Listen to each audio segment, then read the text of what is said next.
Today's video, we're continuing our alternate future of the world series. Well, lots going to happen. As we know, Russia and the European Federation went extreme totalitarian. Both of them did.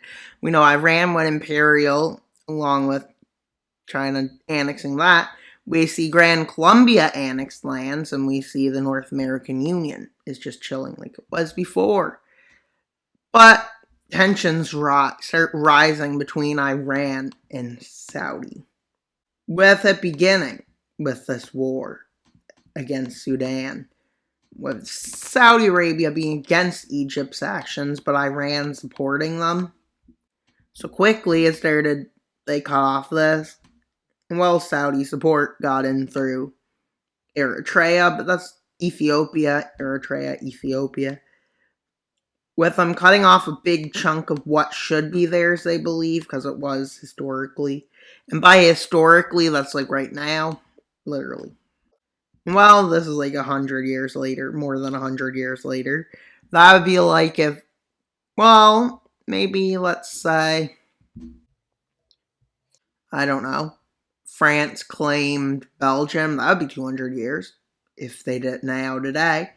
And Khartoum falls, followed by that yields the fall of Sudan, which leads to the Egyptian annexation. Why would Egypt do this? Because it's their best move. Well, I don't know how many people are happy about that. With the European Federation not too concerned, but it's a bit concerning to think a nation invaded another, with Iran going on its way. It decides to take its invasion of Saudi Arabia. And by Saudi Arabia, I mean the Arab Federation. And while there's a few roadblocks, including Jordan, so they decide to invade Jordan too, with the goal of annexing territories. And while you can tell this isn't going well, with Saudi not having the strength, with Arabia not having the strength at this point in the future to push them back, it's kind of not good for them. And them pushing Iran back a bit, but it doesn't really matter because it's not enough pushback to even be considered worth anything. Well, they capture this and they take the cities of Mecca and Jeddah and Riyadh, which are still being built back up from the AI takeover. Well, Iran starts using better laser weapons. They decide to use the best laser weapons they can, and electrical weapons, which use electricity to cause damage. And well, the southern part of this country decides to surrender. And well, now let's come back after the peace treaty. Not done with imperialism, they decide to invade what's left of Pakistan. Yeah, you can see they really took the imperialism very seriously. They're imperialist. They're imperialist. Imperialist by any other name is still imperialist. They're annexationist. Yes, that sounds better. And while, as you know, Pakistan basically collapsed after the war it started with India recklessly, some things don't change even in 1,000 years in the future. Well, Iran has strength, but is it going to hold up against the imperialist, totalitarian nations to the north? Well, who knows? And well, Russia decides to do stuff. And well, we need to go to the moon for a second before they can do what they're going to do. Before we see what they do to Azerbaijan, Armenia, Georgia, and Central Europe. Look, Turkey's still there. And as you know, this nation doesn't exist anymore. And well, anything else change? Grand Columbia is over there, but they didn't annex any of their bordering areas. And well, as you can see, there are still nations here. But Turkey no longer exists. If I can find it, that's assumingly. Turkey no longer exists, which is kind of crazy. But yeah, I mean, countries are imperialist, even on the moon, I guess. Now for Russia's war And you may say, this is kind of crazy. I guess you're right. And well, they quickly push against and into the Caucasus Mountains area. And now they start their offensive into Kazakhstan. They had the border ready and for them to launch the invasion, but they weren't ready to launch the invasion. They were doing one at a time. And well, this might be strategic.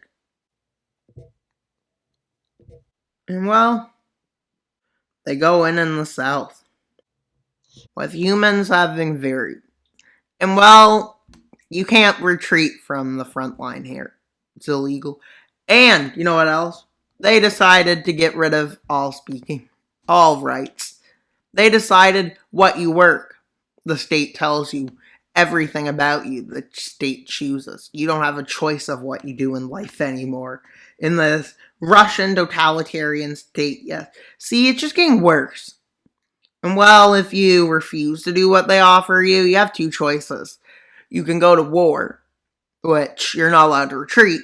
And if they tell you to do a mission that you won't return from, you can't give up. You can go to jail, which will probably last like a month because they decide to do bad things in the jails. And you can just disappear. You get a choice, at least. But you can't not.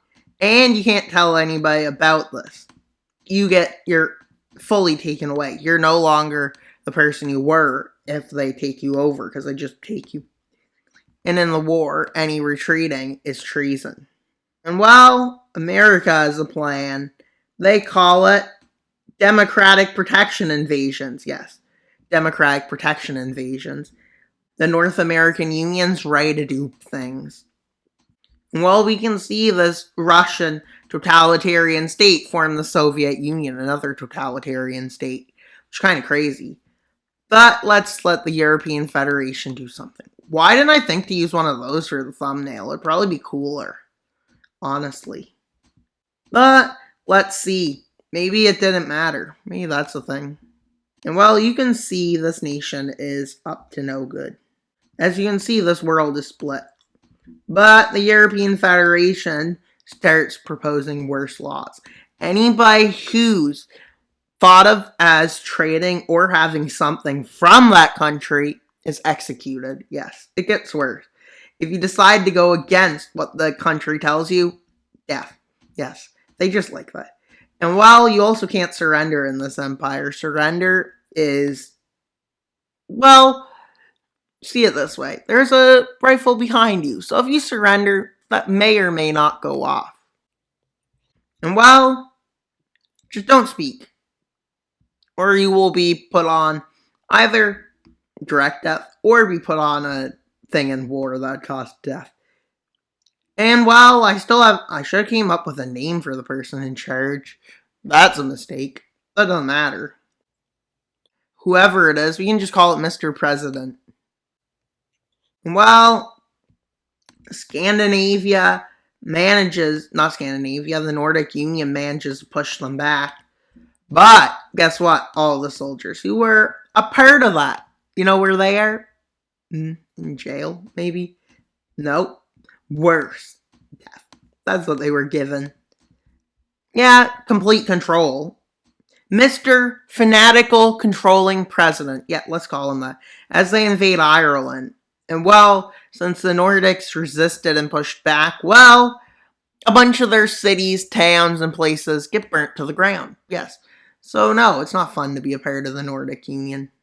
And well, before they can do anything, the North American Union decides to annex Greenland. Yes, they annex Greenland.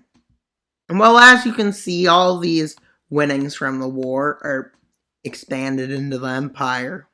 And yes, you can call this an empire, because that's what it is. It's nothing but an empire. No matter how you phrase it, it's still an empire. No matter what you do, it's still an empire. At this point, it doesn't matter. They're an empire in all means.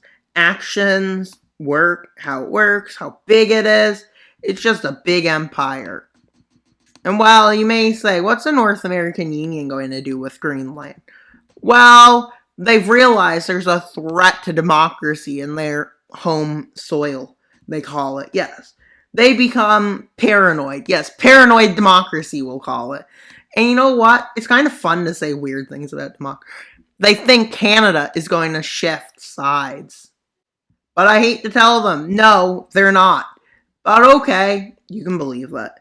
With the pretense being they're hiding totalitarians in their nations and that it's a threat to America. Yes, that's the pretense. The North American Union is angry. And while Canada barely has land, a room of its own against America, it has no chance. With America sweeping through this area in a matter of weeks, sweeping through the Caribbean with landings everywhere. And within a week, they managed to do that. Well, they also managed to do that. And they're seen as just as bad as the imperialist totalitarians. Yes, America might be slightly totalitarian leaning, but it stays democracy with the big goal of defending democracy by any means necessary. But many people see through this. Why are you invading countries and liberating? That does not add up, is what's being noticed. And well, now at least they got the Panama Canal and Central America and the Caribbean. This just gets worse. As Brazil and Bolivia decide to unite with, well, this is not making sense anymore. Everybody's realizing.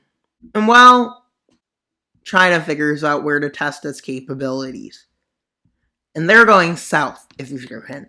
Look, the North American Union is strong, standing united against the fear of the, well, European Federation and evil Russia, they call it. But don't worry. China and India meet together and are like ready to do this.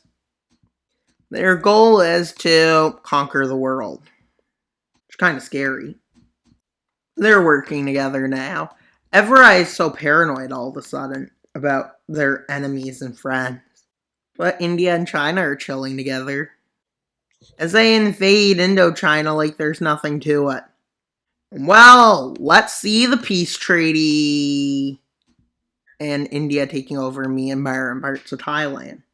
And well, the Central African Federation decides to annex Angola. And well, as you can see, Iran and its puppets. And that's not adding up well. With Uruguay, with all of Argentina managing to get Patagonia to unite with them. But not only that, Chile decides to unite with them as fearing Brazil. With Paraguay deciding to join Brazil, believing it's better protection against Bolivia. And Uruguay, well, they join Argentina. Yes, see, you can see stuff is uniting and a lot's happening as this world is gone bad. Totalitarian, democratic, imperialist, unified, unitafist. Yes, we got it. Imperialist.